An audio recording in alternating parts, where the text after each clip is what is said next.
Good morning, good afternoon, good evening, ladies and gentlemen, from wherever you are in the world. Joining me again for another fantastic podcast on solving the people puzzle, where I, your host, Francois, bring you valuable insights from industry leaders every week on what is happening in the world of people. And today I am so pleased to be joined in studio by Dr. Michael Cloete. Good afternoon, Michael. How are you doing? I'm excellent, Francois. It's really good to be with you and looking forward to an exciting chat. Absolutely. We shoot this podcast and we record this podcast and distribute it to our audience with one single reason behind it, and that is to give value back to the HR community. The majority of the audience is HR, but there are some business owners, entrepreneurs, followers, students, and really every episode is about tools, tips, techniques that can help them apply in their own businesses right now, tomorrow, next week. And I'm excited to be discussing the topic with you today, exit interviews. But before we jump into that, would you please mind introducing yourself to the audience, Michael? Of course. My name is Michael Cloete. I'm a Cape Town boy um, who now sits in Durban. I will leave that conversation for another day. Um, Went to school at Wynberg High and fell in love with the profession of human resources and particularly industrial psychology. And that is what I specialize in. Currently, I am the director for human resource development and talent at the University of KwaZulu-Natal. And then after hours, I have approval to, with my wife, run a consulting company, Appleton Consulting and Business Accounting, which we after hours give back to small and medium-sized businesses to exactly Wonderful. help improve their, profit and people management. For sport, if you want to know Incredible. that, Uh, I'm a bit of a junkie, adrenaline in junkie, terms of that is. sport, do you play golf? Oh, No, adrenaline junkie. I do the mountain biking, downhill trails, underwater, Oh, wow. scuba, snorkeling, etc. So, unfortunately, golf is my Amazing. handicap. That's good. Well, a man with many layers. We have the academia, we have consulting, we have sports. I think I when I started my career, I always had a dream to one day circle back into academia. I just love teaching, I love talking, I love sharing, and this is incredibly valuable for me to be having a conversation with someone from the academia as well, especially seeing that a lot of the conversations that we have in HR is foundationally built on human resource theory. And so, thank you again for being here. I When we discussed the topic for today, it got me reading and thinking a lot because it's such an obvious thing, but we don't talk about it often. I mean, one, we haven't done a pod on it to date, and two, I don't really interact with my clients where we have this conversation. And audience, the conversation today is exit interviews. And so let's start by just defining it, Michael. Like, what is an exit interview? Before I start there, if you don't mind, Francois, I just want to correct something. So I work in academia. I am not an academic. Um, I help Ah, academics ah, within their space to become more effective in the whole spectrum okay. of people value propositions and people and human capital management. So just to clarify that, I think, Thank you for clarifying. in short, in terms of an exit interview, it's really about asking people why they're leaving the organization. And I find it slightly amusing. And if you allow me, just to give the background, we're sitting Please currently go for it. at an unemployment rate that's including those people seeking for work and those who've given up, of around 43%. Now, in addition to that, you're sitting with youth unemployment of over 46%. That's within the first quarter of this year from Stats SA. So it's quite remarkable. Now, within that, you are having people searching for employees, but you're also having employees searching for companies. And one of the biggest reasons people leave or go to other companies is because they feel the value they're being offered is not in line with what they thought it Mm, would be in terms of the mm, psychological mm, contract. In other words, mm. I'm joining you to give you my talents and time, but in return, I'm wanting something. And that's something Yes. is really varied. We want to belong to something bigger. We want to contribute. We want to be developed. And we want to Mm, feel that we are being looked after as whole beings and valued as whole beings, from recognition to wellness, etc. So the exit interview, while it's very important and really has valuable insight, I have a view, and is research around it, that there's not necessarily a view, but let me put the position is like this. Why are you asking me when I leave for the first time why yes. I'm unhappy and what am I leaving? It's really important. It can Yes. help change.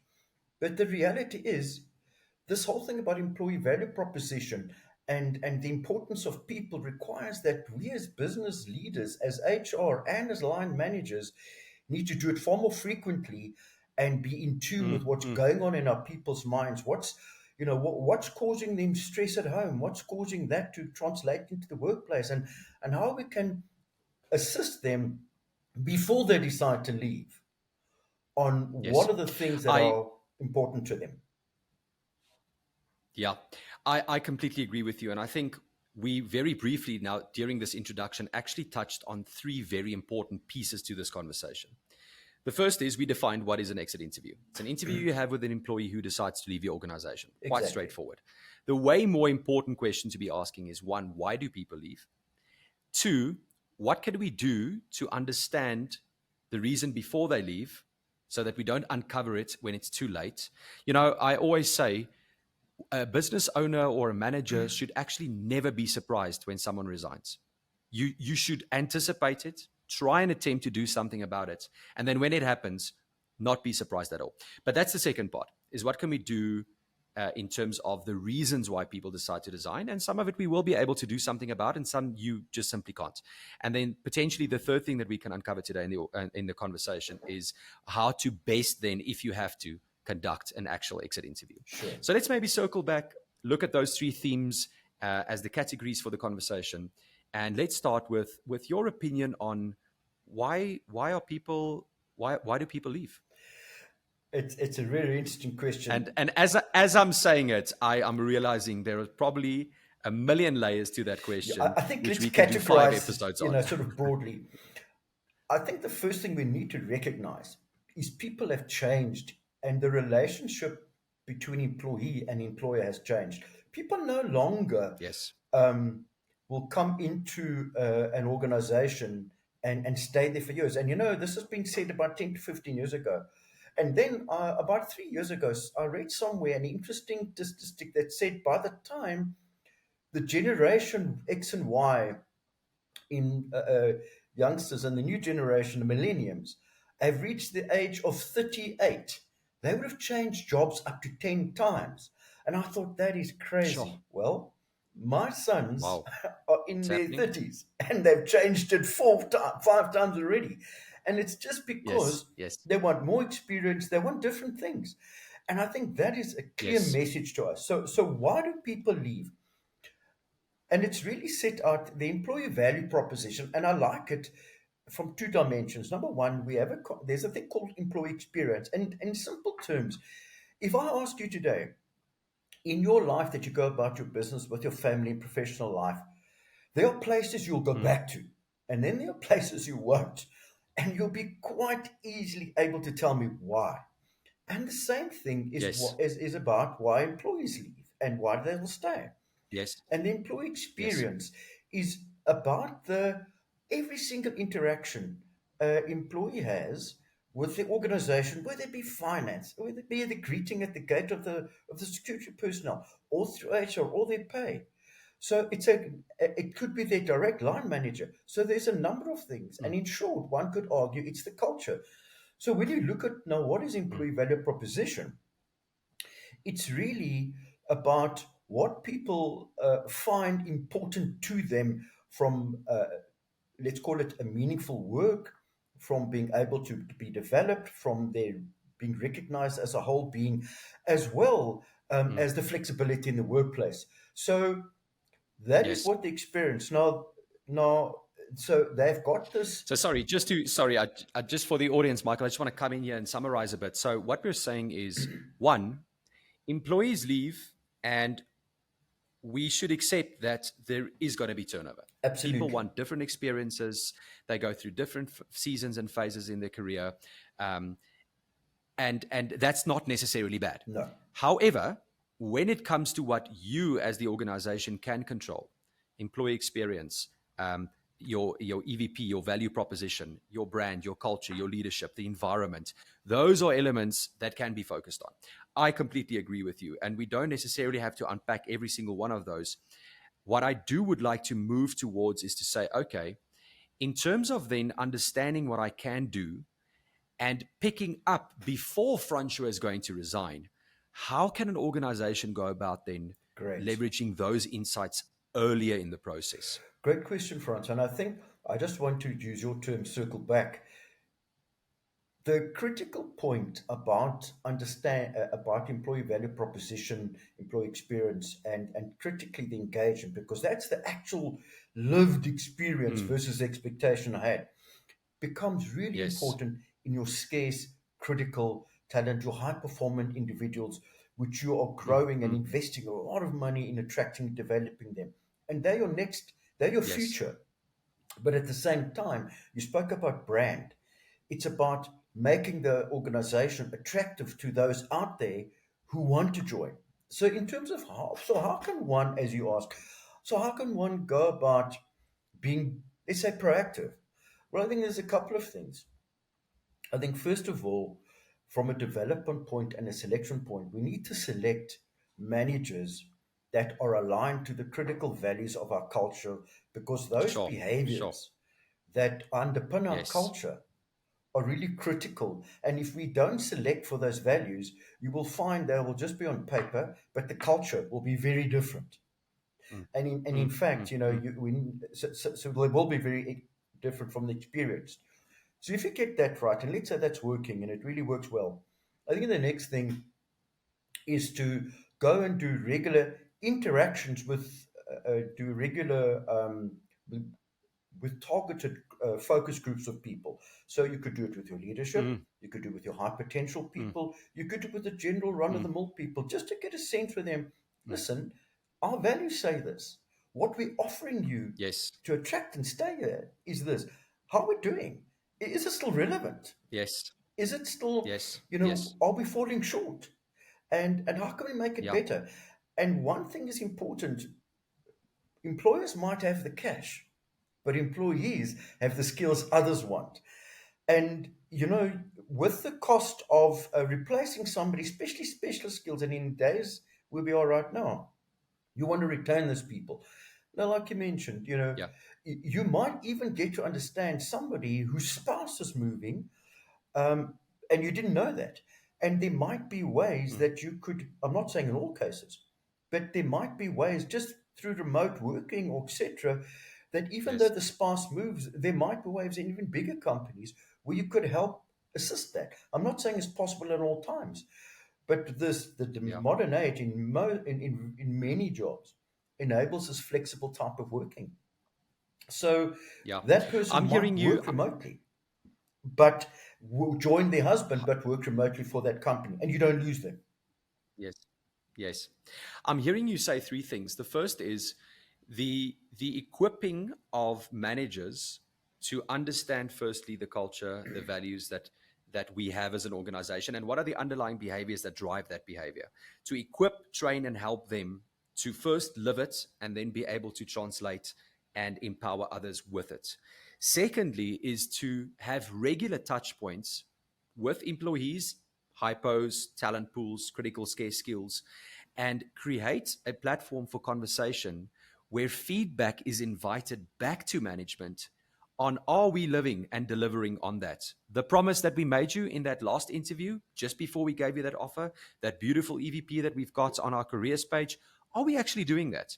And then I want to add something in there, Michael. So often, feedback is a gift, but it's really difficult to do, especially when there's power distance. And in your traditional, typical setup of organizations, you seldomly will see a leader approaching a junior with a lot of potential, or a graduate, or someone who's just qualified, going, "Hey, am I doing fine?" I think that asks for a serious level of maturity and an outward mindset around, this is not about me.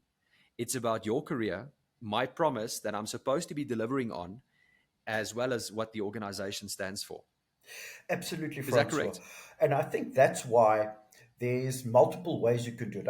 And if I could just give an example, we've got Absolutely. just about 250 interns and specialists that we're bringing out, that we're developing. So when we bring them together we call it a safe free zone setup. And we allow multiple ways of feedback. So we do it live through, Mm, let's call it live surveys, polls. We do it prior to these sessions. And so we have these conversations and we throw it up, we put it up there. So there's no names and we start a conversation. And it's what I like about it. It gives people, initially it starts off, oh, this, I could expose myself. But once the third person says, as manager X, I'm experiencing the same challenge, then people start to realize, mm, hang on, this challenge isn't about me. And with the HR specialists and teams around there, so we bring it like a coaching and co-learning exercise. And we set down that's foundation it. very, very clearly up front. So that's one way. Another way can be anonymous. But most importantly, line managers and supervisors own the relationship with the employee. We spend most of our working life there. So that is the first Correct. person you should be able to trust. Now, of course, we don't get it right in human beings, but that's where the skill is. Another way one can do it is through 360 leadership assessments at most levels of interaction, where that then becomes a Mm, feedback tool and you can put a mm, coaching and mm, mentoring process in place so that line managers mm. can themselves coach the employees and their line managers can coach them because of this 360 feedback. Now, again, it does Yeah. take a level of maturity in organizations, but when you put these multiple tools in place, regular interactions with the employees at different levels, employee engagement surveys, these Yes. the interviews, you get multiple points. And if they all start saying the same thing, then even if you have the get exit interview and it says the same thing, you know, um, Yeah. then you get a picture. And in fact, I just want to touch on that.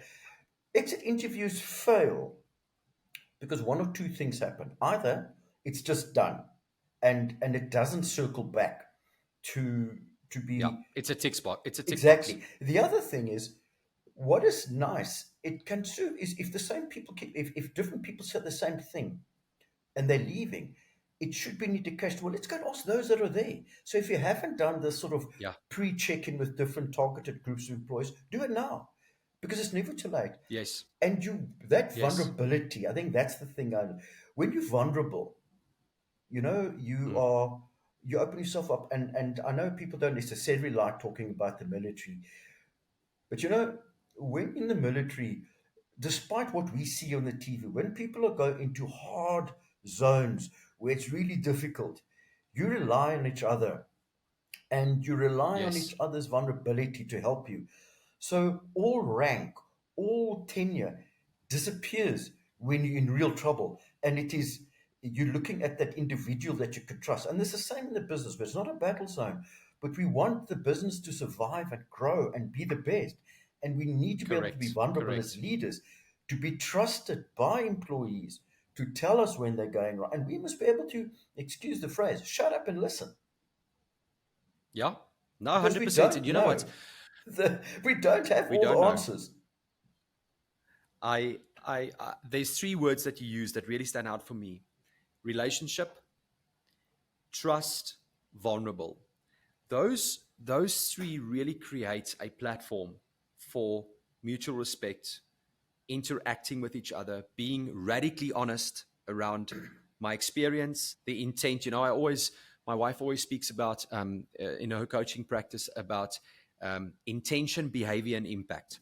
If your impact is not matching your intention, then there's something to be tweaked in the behavior. And I think, in this conversation, especially when either in the exit interview or if you can be proactive around it, is what was my intention around the promise, your job, your growth, the environment, the culture. What are you feeling right now is the impact on you, which might cause you to potentially consider leaving the organization? And how then can we, on a individual, group, and organizational level, change our behavior? I love that. Let's then go into how to conduct, because I'm assuming there might be an audience member going, geez, this is cool. This is really sparking some thought on my end, but how do I do an exit interview? So let's maybe give some practical tips and techniques for the audience around how to conduct an exit interview. Excellent.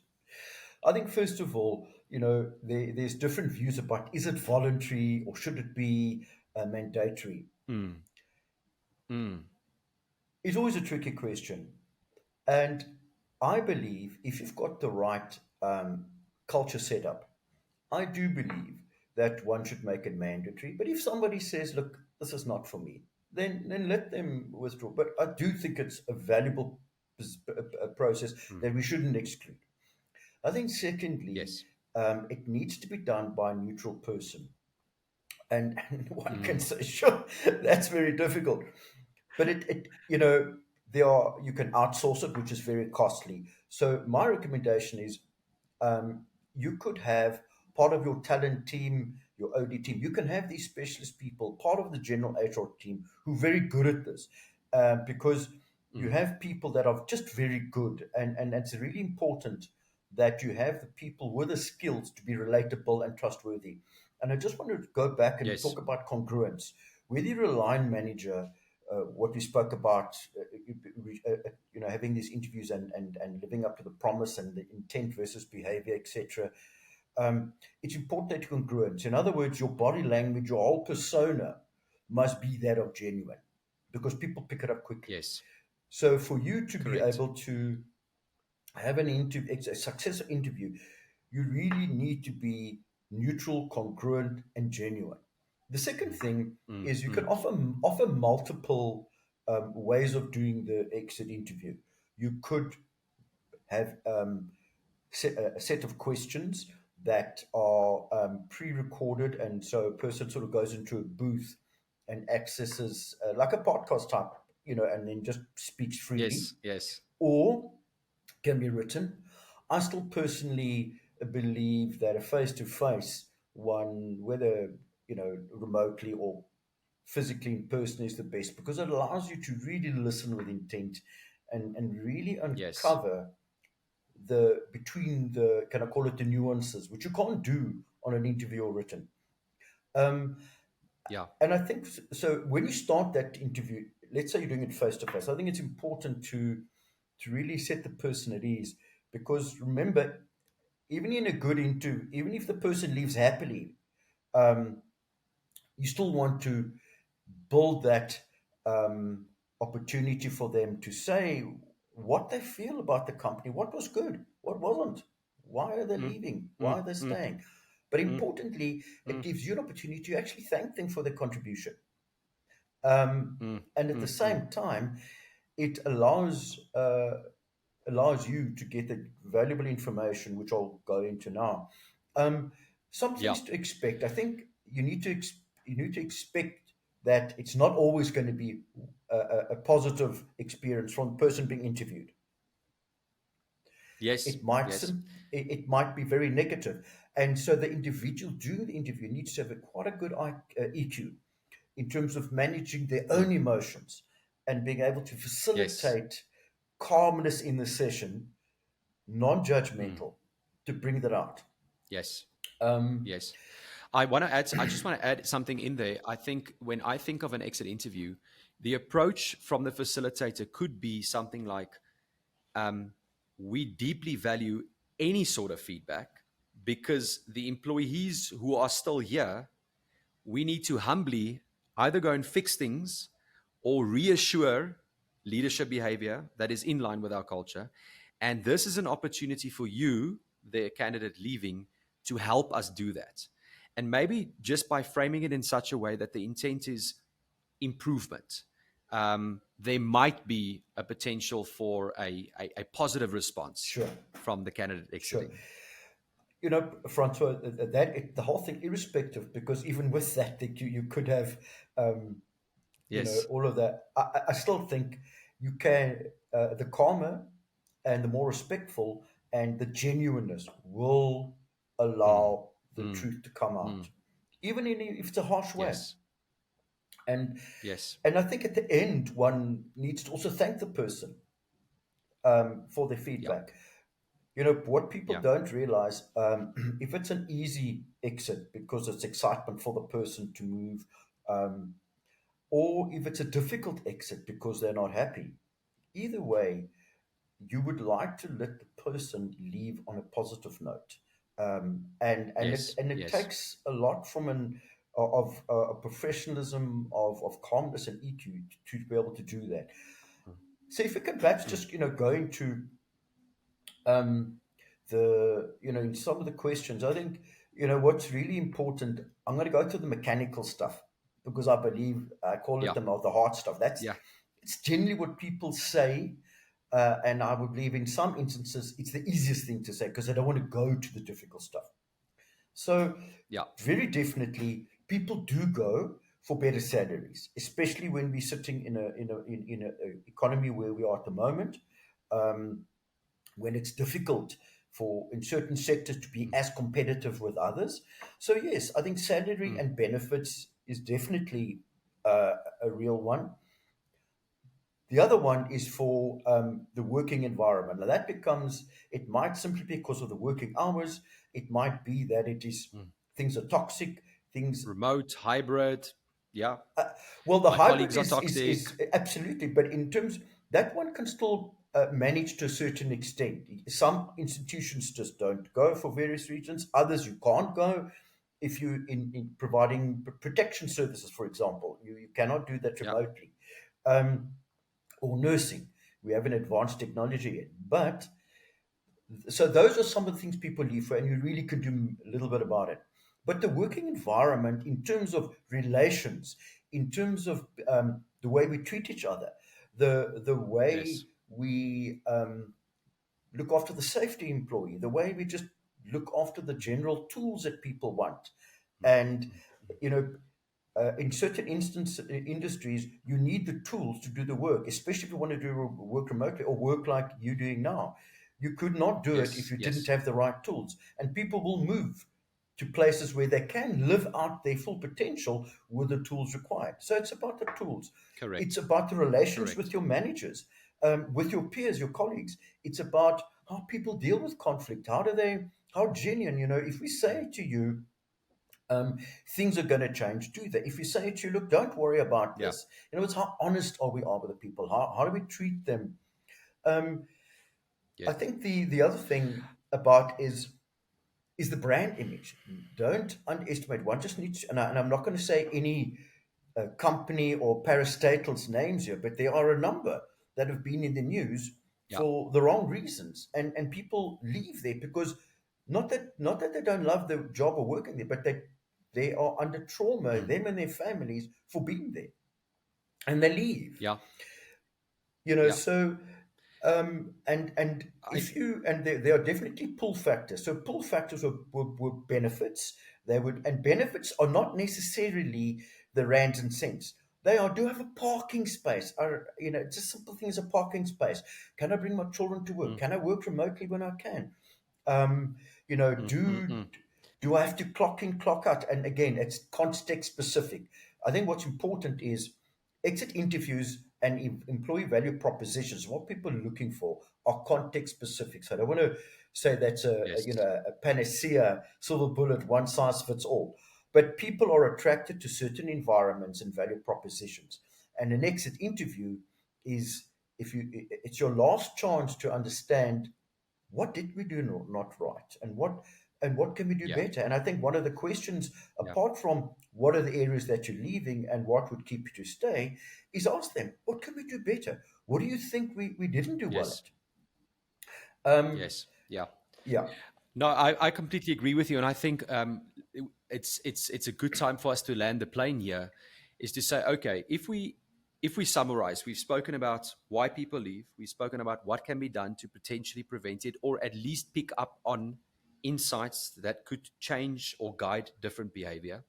We've spoken about the actual skills required during the exit interview, and we've touched on some questions that could be asked, like, why are you leaving?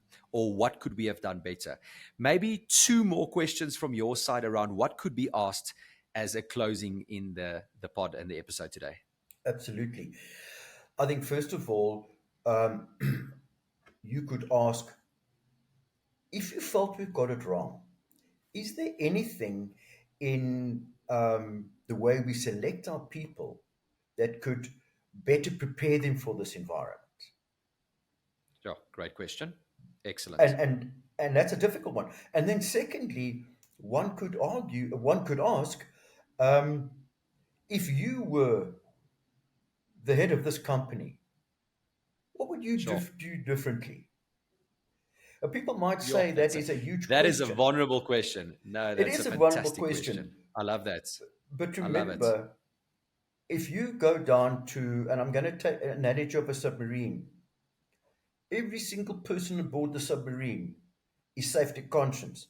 Doesn't matter your rank, because if a drop of water comes in where it shouldn't be at quite a vulnerable depth, you're in trouble. So you want to Yeah, be able to be vulnerable so that you can ask people what to do better. And if that most junior person has got a better way of doing it, I would like to know that he will come and talk to me. 100%. 100%. Ah, Michael, thank you so much. That was so insightful. I am sure the audience got so much value from this. If you would like to know more about exit interviews, please reach out to us. I know that a lot of our clients are actually using Whamly for exit interviews. It's not the two-way magic that you're describing now, but there is definitely some value, at least, as opposed to filling out a survey or a Google Doc. But Michael, thank you so much. It's been a pleasure talking to you. The pod has flown by, as it always does.